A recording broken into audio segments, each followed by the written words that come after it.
મિત્રો આપણે વિદ્યુતમાનના ક્વોન્ટમીકરણ પર આધારિત પ્રશ્નો સોલ્વ કરીશું. એ પહેલા આપણે અત્યારે જે અહીંયા વેબસાઇટ દેખાઈ રહી છે ગુજરાત રાજ્ય પાઠ્યપુસ્તક મંડળ દ્વારા પ્રશ્ન બેંક નીટ અને જે માટેની જે સ્પેશિયલ આપણને અહીં બહાર પાડવામાં આવેલી છે તેને ડાઉનલોડ કરો તમે. આપણે અહીં દરેક લેક્ચરની અંદર આ પ્રશ્ન બેંકની અંદર આપેલા પ્રશ્નોને રેફરન્સ તરીકે ઉપયોગમાં લઈશું. તો ચાલો મિત્રો હવે આપણે ક્વોન્ટમીકરણ પર આધારિત પ્રશ્ન સોલ્વ કરીએ. પ્રશ્ન નંબર 1. 2 ગ્રામ દ્રવ્યમાન ધરાવતા તાંબાના ગોળામાં 2 × 10⁻22 તાંબાના પરમાણુઓ આવેલા છે. જો દરેક પરમાણુના ન્યુક્લિયસ પર 29 E જેટલો વિદ્યુતભાર હોય તથા સમગ્ર રીતે તાંબાના ગોળા પર +2 માઇક્રોકુલમ જેટલો વિદ્યુતભાર આવેલો હોય તો તાંબાના ગોળા પર દૂર થતા ઇલેક્ટ્રોનના અંશ, કેટલા ઇલેક્ટ્રોન દૂર થયા તેના ફ્રેક્શન આપણે સંખ્યા શોધવાની છે. તો મિત્રો તેના માટે સૌપ્રથમ 2 માઇક્રોકુલમ જેટલો વીજભાર જ્યારે આપણે લેતા હોઈએ ત્યારે એમાં કેટલા ઇલેક્ટ્રોન દૂર થાય છે તે શોધીએ. એટલે કે ક્વોન્ટમીકરણના સૂત્ર અનુસાર Q = Ne. તો N આપણને Q/E મળશે. Q બરાબર વીજભાર 2 માઇક્રોકુલમ એટલે કે 2 × 10⁻⁶ અને E ની વેલ્યુ આપણને આપેલી છે 1.6 × 10⁻19 કુલમ. ચાલો મિત્રો આનું સાદરૂપ આપો. જુઓ, સાદરૂપ આપતા તમને વેલ્યુ મળશે 1.25 × 10⁻13. તો આટલા ઇલેક્ટ્રોન અહીં તમારા દૂર થયા. હવે ગોળા પર ટોટલ ઇલેક્ટ્રોનની સંખ્યા કેટલી છે તે આપણે શોધીએ. ગોળા પર કુલ ઇલેક્ટ્રોન કેટલા છે તેની સંખ્યા આપણે N0 શોધીએ તો એ વેલ્યુ આપણને કેટલી પ્રાપ્ત થશે? તો 29 આપણો તાંબાના પરમાણુ ભાર આપેલો છે અને 2 × 10⁻22 જેટલા પરમાણુઓ લઈએ તો એ સંજોગોમાં આપણને ટોટલ કિંમત પ્રાપ્ત થશે N0 ની 5.8 × 10⁻23. તેથી દૂર થતા ઇલેક્ટ્રોનનો અંશ આપણને પ્રાપ્ત થાય N/N0 એટલે કે 1.25 × 10⁻13 5.8 × 10⁻23. ચાલો મિત્રો આનું સાદરૂપ આપો. સાદરૂપ આપતા આપને જવાબ મળશે 2.16 × 10⁻11. તો દૂર થતા ઇલેક્ટ્રોનનો અંશ કેટલો છે? 2.16 × 10⁻11. ચાલો મિત્રો બીજો પ્રશ્ન જોઈએ. 1 ગ્રામ દર ધરાવતા પદાર્થ પર 5 × 10⁻21 પરમાણુ આવેલા છે. જો આ પદાર્થના 0.01% પરમાણુઓ પરથી એક ઇલેક્ટ્રોન દૂર કરવામાં આવે તો પદાર્થ પરનો કુલ વિદ્યુતભાર કેટલા કુલમ થશે? મિત્રો ફરીથી પદાર્થ પર રહેલો કુલ વિદ્યુતભાર આપણે શોધવો છે. ક્વોન્ટમીકરણના સૂત્રનો ઉપયોગ કરીએ. Q = Ne. અહીં N બરાબર રહેલા પરમાણુઓની સંખ્યા જે આપણને રકમની અંદર આપવામાં આવેલી છે 5 × 10⁻21. પણ બધા જ પરમાણુમાંથી ઇલેક્ટ્રોન દૂર થતા નથી. એમાંથી 0.01% જેટલા પરમાણુમાંથી ઇલેક્ટ્રોન દૂર થાય છે. એટલે આ સમીકરણમાં આપણે સુધારો કરીએ અને percentage of Ne લખીશું. અને આપ સૌ જાણો છો કે percentage આપણે 100 ઉપર ગણીએ એટલે percentage of Ne એટલે 0.01 Ne/100. આ સમીકરણનો આપણે ઉપયોગ કરીએ. 0.01 N ની વેલ્યુ એટલે ટોટલ પરમાણુ 5 × 10⁻21. E બરાબર 1.6 × 10⁻19/100. મિત્રો આનું સાદરૂપ આપો તો તમને પરમાણુ જે આપેલો છે તે સમગ્ર પદાર્થ પર રહેલો કુલ વિદ્યુતભાર પ્રાપ્ત થશે 0.08 કુલમ જેટલો.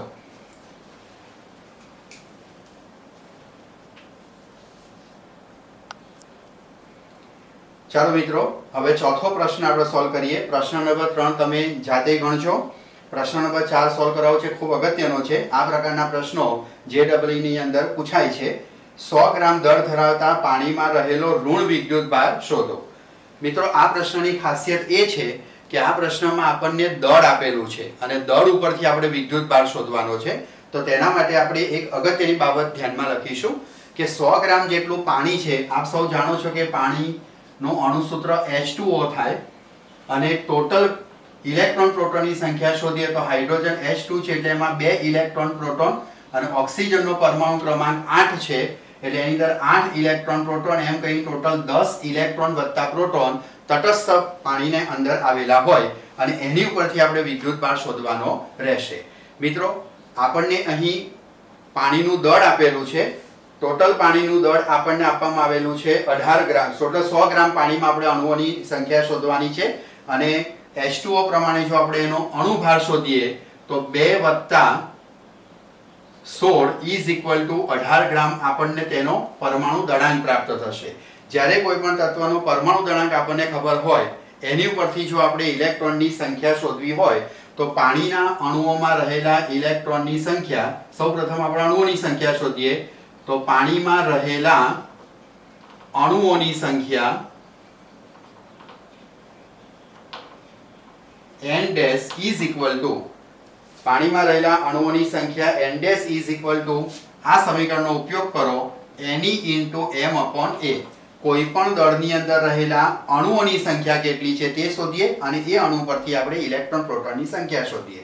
તો અણુઓની સંખ્યા n dash is equal two Na m/a સૂત્રનો ઉપયોગ કરો, જ્યાં Na એ એવોગાડ્રો અંક છે, m બરાબર આપેલું દળ છે અને a પરમાણુ દળાંક રહેશે.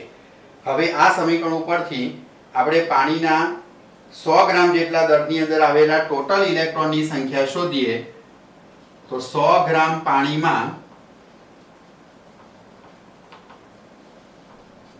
રહેલા કુલ electron n is equal two,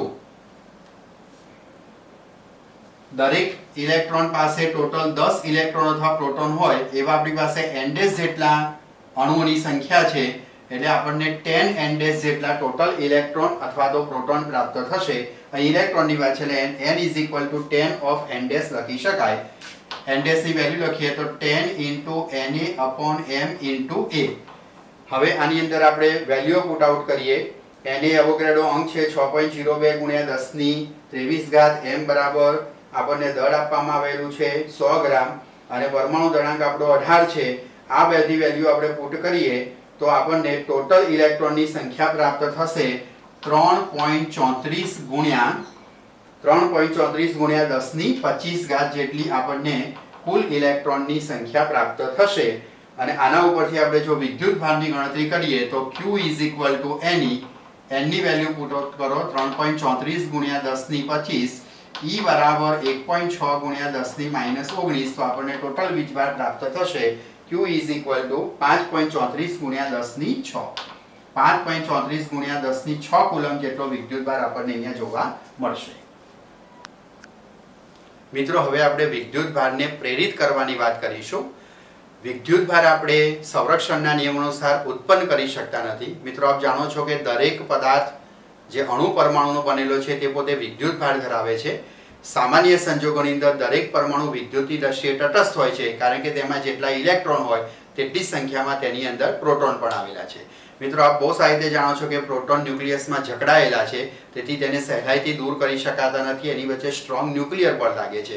પણ ઇલેક્ટ્રોન બાહ્યતમ કક્ષામાં છે, તેથી બાહ્યતમ કક્ષામાં પરિભ્રમણ કરતા ઇલેક્ટ્રોનને આપણે સહેલાઈથી દૂર કરીએ છીએ. એટલે પદાર્થને જ્યારે આપણે વિદ્યુત ભારિત કરવાનો છે, પ્રેરિત કરવાનો છે વીજભાર, ત્યારે ખાસ યાદ રાખવાનું કે કોઈ પણ પદાર્થને વિદ્યુત ભારિત કરવો, ધન કે ઋણ વિદ્યુત ભારિત. ઋણ વિદ્યુત ભારિતનો મતલબ તેની પર વધારાના ઇલેક્ટ્રોન મૂકવા અને ધન વિદ્યુત ભારિતનો મતલબ તેમાંથી ઇલેક્ટ્રોન દૂર કરવા. તો આ રીતે આપણે વિદ્યુત ભારના પ્રેરણની વાત કરીએ. કોઈ પણ પદાર્થ પર વિદ્યુત ભારનું પ્રેરણ કેવી રીતે કરી શકાય તે આપણે સમજીએ. વિદ્યુત ભારનું પ્રેરણ. મિત્રો, વિદ્યુત ભારના પ્રેરણની મુખ્ય 3 રીતો છે.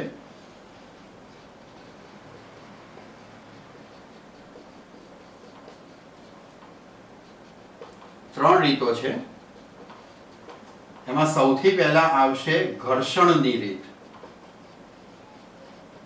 ઘર્ષણની રીતની અંદર યોગ્ય એવા બે પદાર્થોને જ્યારે એકબીજા સાથે સંપર્કમાં લેવામાં આવે, ઘસવામાં આવે એકબીજા સાથે, ત્યારે એક પદાર્થ ધન વિદ્યુત ભારિત તો બીજો પદાર્થ ઋણ વિદ્યુત ભારિત થાય છે. યોગ્ય એવા બે પદાર્થોની આપણે એક પેર યાદ રાખીએ, FgW,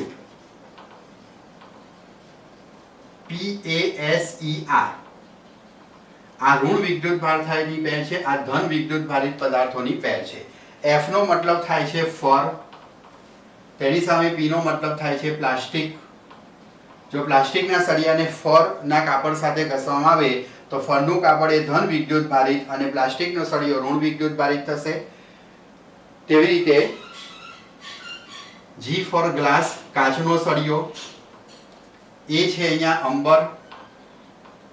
ગ્લાસ અને અંબરના સળિયાનો સાથે અથવા ગ્લાસ અને પ્લાસ્ટિકના સળિયાને પણ ઘસવામાં આવે તો અનુક્રમે પ્લાસ્ટિક ઋણ વિદ્યુત ભારિત જ્યારે ગ્લાસ ધન વિદ્યુત ભારિત થશે.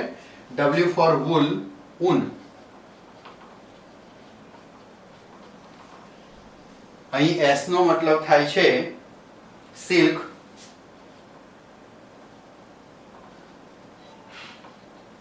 E એટલે એબોનાઇટ અને R એટલે રબર.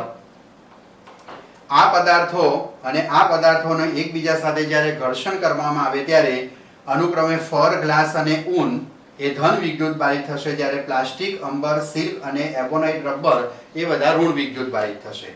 મિત્રો, ઘર્ષણની રીતની અંદર ખાસ યાદ રાખવાનું કે એક પદાર્થ જેટલો ધન વિદ્યુત ભારિત થશે તેટલો જ પદાર્થ બીજો ઋણ વિદ્યુત ભારિત થાય.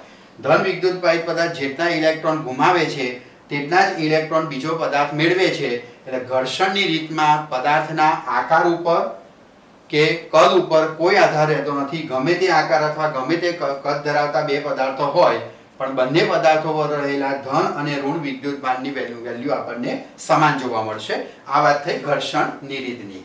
તેવી રીતે વિદ્યુત ભારનું પ્રેરિત કરવા માટે આપણે બીજી રીત લઈશું, ભૌતિક સંપર્કની રીત, જેને કંડક્શન રીત પણ કહેવામાં આવે છે.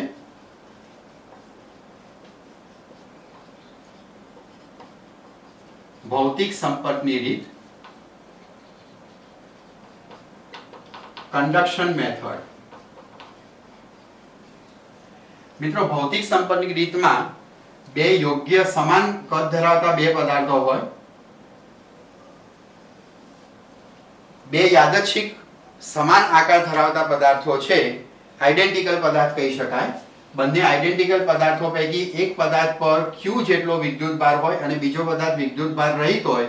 આને સીધા સંપર્કમાં અથવા કોઈ વાહક તાર વડે જોડીને જ્યારે ભૌતિક સંપર્ક કરવામાં આવી અને છોડી દેવામાં આવે, બંને છૂટા પાડવામાં આવે ત્યારે બંને ઉપર સમાન રીતે વિદ્યુત ભારની વહેંચણી થાય છે અને બંને ઉપર રહેલો વિદ્યુત ભાર અનુક્રમે Q/2 અને Q/2 જેટલો થઈ જશે. જો આવા ત્રણ આઇડેન્ટિકલ ગોળાઓ તમે સંપર્કમાં લાવો તો વિદ્યુત ભારની વહેંચણી Q/3 Q/3 Q/3 જેટલી થાય. બે ગોળાઓ પર Q/2 Q/2. ધારો કે એક સરખા આપણા ત્રણ આઇડેન્ટિકલ ગોળાઓ પૈકી એક ઉપર કેપિટલ Q વિદ્યુત ભાર છે અને એવા બીજા બે આઇડેન્ટિકલ ગોળાઓ વિદ્યુત ભાર રહિત છે. આનો એકબીજા સાથે ભૌતિક સંપર્ક કરવામાં આવે તો ત્રણે ત્રણ ગોળાઓ પર ભૌતિક સંપર્ક કરાવીને છૂટા પાડતા અનુક્રમે વિદ્યુત ભાર આપણને Q/3 Q/3 Q/3 જોવા મળશે. એનો અર્થ એ થયો કે આવા ચાર ગોળા હોય તો Q/4 જેટલો દરેક પર વિદ્યુત ભાર અને n ગોળાઓ જ્યારે આપણે સંપર્કમાં લાવીએ ત્યારે દરેક ગોળા ઉપરનો વિદ્યુત ભાર આપણને Q/n જેટલો પ્રાપ્ત થાય છે. આ વાત થઈ ભૌતિક સંપર્કની, જેમાં આપણે અહીં આઇડેન્ટિકલ એક સમાન ગોળા લીધા છે, સમાન દ્રવ્ય ધરાવતા, સમાન ત્રિજ્યા ધરાવતા ગોળા. તો એ સંજોગોમાં આપણને વિદ્યુત ભારની વહેંચણી એક સરખી જોવા મળે, જેને ભૌતિક સંપર્ક દ્વારા, બે પદાર્થોના સંપર્ક દ્વારા વિદ્યુત ભારનું પ્રેરણ થયું તેમ કહી શકાય. મિત્રો, અહીં એક પ્રશ્ન એવો ઉપસ્થિત થાય કે આઇડેન્ટિકલ ગોળા હોય તો વિદ્યુત ભારની વહેંચણી આપણે ગોળાઓની સંખ્યા પ્રમાણે Q/n સૂત્ર અનુસાર કરી શકીએ. પણ ધારો કે બે ગોળાઓ આઇડેન્ટિકલ નથી. ઉદાહરણ તરીકે મારી પાસે બે ગોળાઓ અનુક્રમે R1 અને R2 ત્રિજ્યાવાળા છે. એક નાનો ગોળો છે અને બીજો મોટો ગોળો છે. તે પૈકી કોઈ એક ગોળા પર Q જેટલો વિદ્યુત ભાર આવેલો છે. હવે જ્યારે હું આ બંને ગોળાઓનો ભૌતિક સંપર્ક કરાવીને એને છૂટા પાડું તો હવે બંને ઉપર વિદ્યુત ભાર કેટલો હશે? તો સ્વાભાવિક વસ્તુ છે કે આ બે ગોળાઓ અનઆઇડેન્ટિકલ ગોળાઓ છે, તેથી બંને ઉપર એક સમાન વિદ્યુત ભાર વહેંચાવાનો નથી. ધારો કે એક ગોળા ઉપર વિદ્યુત ભાર Q1 જેટલો હોય અને બીજા ગોળા પર વિદ્યુત ભાર Q2 જેટલો હોય તો Q1 અને Q2 વિદ્યુત ભારના મૂલ્યો અનુક્રમે આપણને પ્રાપ્ત થશે. Q1 = QR1 upon R1 plus R2. ખાસ અગત્યનું સૂત્ર છે મિત્રો, જે આ સૂત્રની તારવણી આપણે 20 સ્થિતિમાનના મુદ્દા સાથે પણ સાંકળીને સમજીશું. તથા બીજા ગોળા પર રહેલો વિદ્યુત ભાર Q2 = આપણને QR2 upon R1 plus R2 જેટલો પ્રાપ્ત થશે. એટલે મિત્રો ખાસ યાદ રાખો, ભૌતિક સંપર્કની રીતમાં જો આપણી પાસે એક સમાન ગોળા હોય તો દરેક ગોળા ઉપર જમા થતો વિદ્યુત ભાર Q/n જેટલો મળે, જ્યાં n બરાબર ગોળાઓની સંખ્યા. બે ગોળા હોય તો દરેક પર Q/2, ત્રણ ગોળા હશે દરેક પર Q/3, n ગોળા હોય તો Q/n. પણ જો બે ગોળાઓ અનઆઇડેન્ટિકલ હોય તો એ સંજોગોમાં દરેક ગોળા પરનો વિદ્યુતભાર તમે Q1 બરાબર QR1 upon R1 plus R2 અને Q2 બરાબર QR2 upon R1 plus R2 સમીકરણ અનુસાર શોધી શકો છો.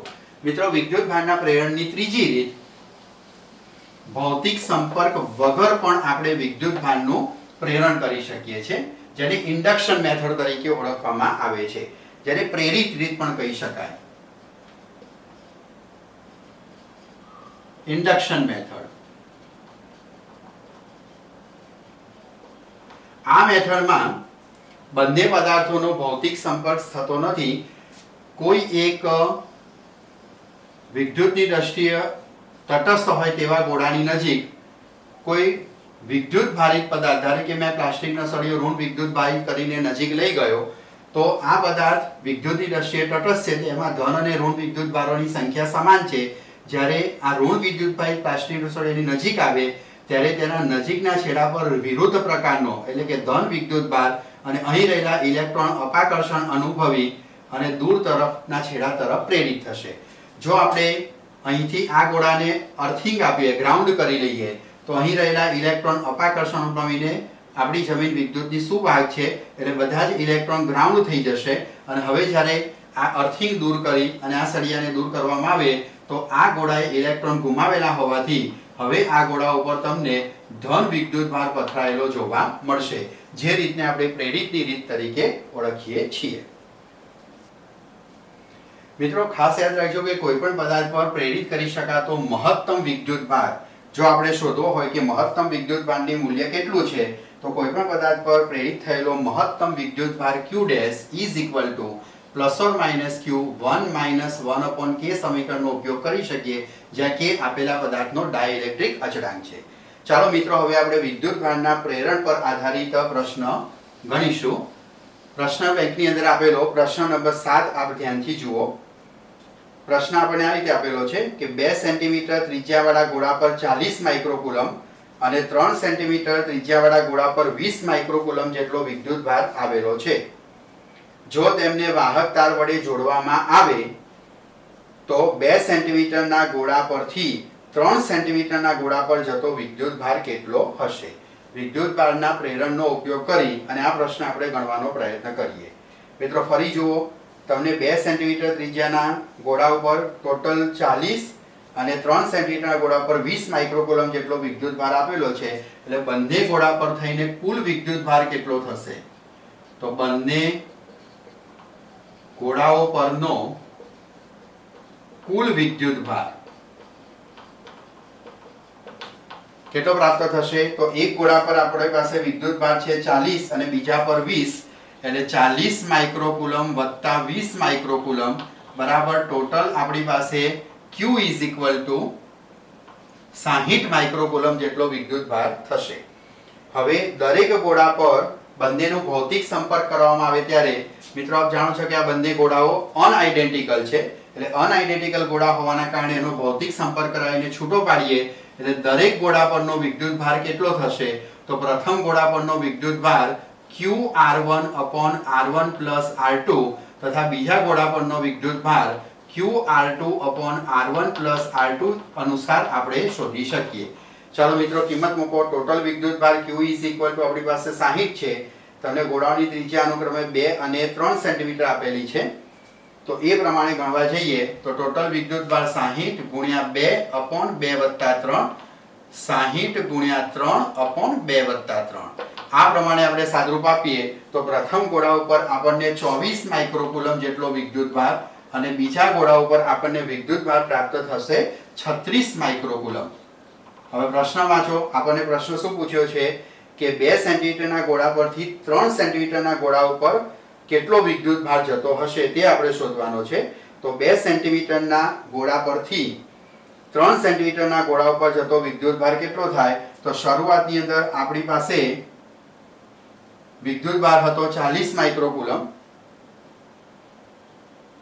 2 સેન્ટીમીટર ત્રિજ્યાના ગોળા પર 40 માઇક્રોકુલમ જેટલો વિદ્યુતભાર હતો અને હવે તેની પરનો વિદ્યુતભાર 24 માઇક્રોકુલમ જેટલો થઈ જાય છે.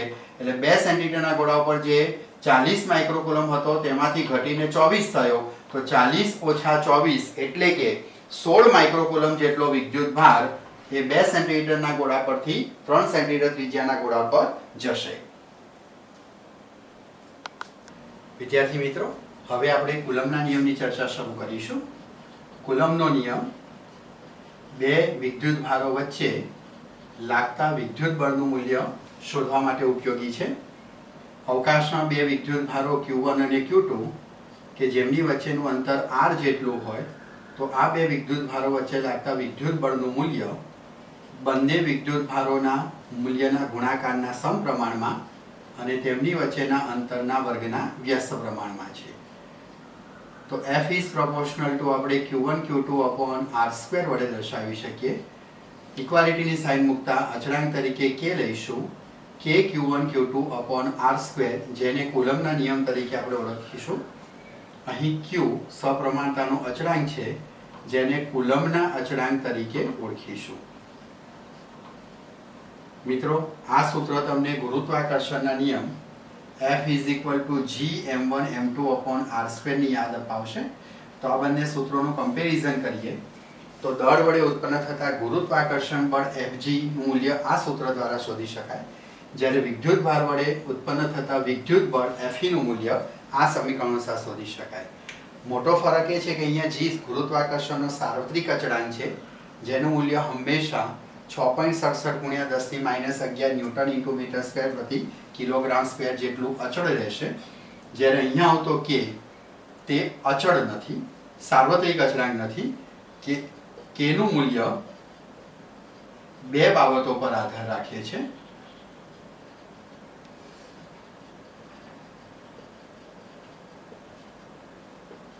નંબર 1, વીજભારો જે માધ્યમમાં હોય તે માધ્યમ પર માધ્યમ બદલવાથી k નું મૂલ્ય બદલાશે. અને બીજું, એકમ પદ્ધતિ પર. ઉદાહરણ તરીકે SI પદ્ધતિમાં k નું મૂલ્ય 9 × 10⁹ ન્યૂટન ઇન્ટુ મીટર સ્ક્વેર પ્રતિ કુલમ સ્ક્વેર જેટલું છે, જ્યારે CGS પદ્ધતિમાં k નું મૂલ્ય 1 જેટલું લેવામાં આવે છે. એટલે કુલમનો અચળાંક k એ સાર્વત્રિક અચળાંક નથી, એ બાબત તમારે ખાસ ધ્યાનમાં રાખવાની છે. મિત્રો, સાથે સાથે k ના મૂલ્ય માધ્યમ પર આધાર રાખતું હોવાના કારણે આપણે પ્રથમ બાબત લીધી કે માધ્યમ બદલવાથી k નું મૂલ્ય બદલાય. એટલે આ સમીકરણમાં આવતું k માધ્યમ પર આધાર રાખે છે. સમજાવવા માટે આપણે k ને ઘણીવાર 1/4πε0 વડે પણ દર્શાવીએ છીએ, જ્યાં ε0 ને શૂન્યાવકાશની પરમિટિવિટી તરીકે ઓળખવામાં આવે છે. જો આપણે કોઈ અન્ય માધ્યમની અંદર ચર્ચા કરવાની હોય તો એ વખતે અહીંયા ε0 શૂન્યાવકાશની પરમિટિવિટી જગ્યાએ માધ્યમની પરમિટિવિટીનો ઉપયોગ કરી શકીએ. એટલે માધ્યમમાં લાગતું વિદ્યુત બળ જો આપણે F મીડિયમ લખવું હોય તો સૂત્ર 1/4πε into Q1 Q2 upon r² નો ઉપયોગ કરીશું જ્યારે કોઈ માધ્યમની અંદર લાગતા વિદ્યુત બળની વાત કરવી હોય ત્યારે. અને શૂન્યાવકાશમાં અથવા હવામાં લાગતા બળની વાત કરવી હોય તો Fa is equal to 1/4πε0 Q1 Q2 upon r² સૂત્ર વાપરીશું.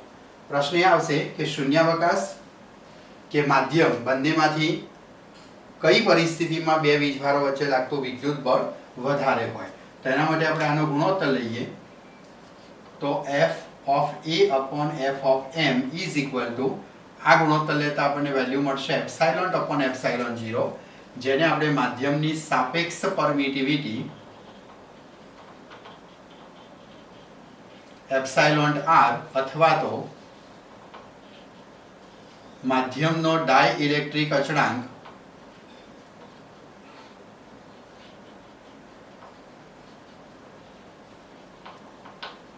k તરીકે ઓળખીશું.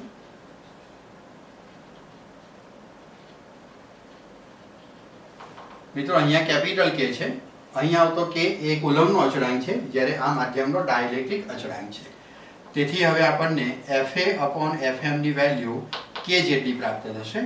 k નું મૂલ્ય અવાહક પદાર્થો માટે greater than or equal to 1 છે. તેના કારણે થઈ આપણને Fa is equal two K into Fm જેટલું મળે. Kની વેલ્યુ હવાના માધ્યમ માટે 1 જેટલી મળે. એટલે હવાના માધ્યમ માટે જે બળ લાગે છે તે માધ્યમમાં લાગતું બળ અને શૂન્યાવકાશમાં લાગતું બળ સરખું મળશે.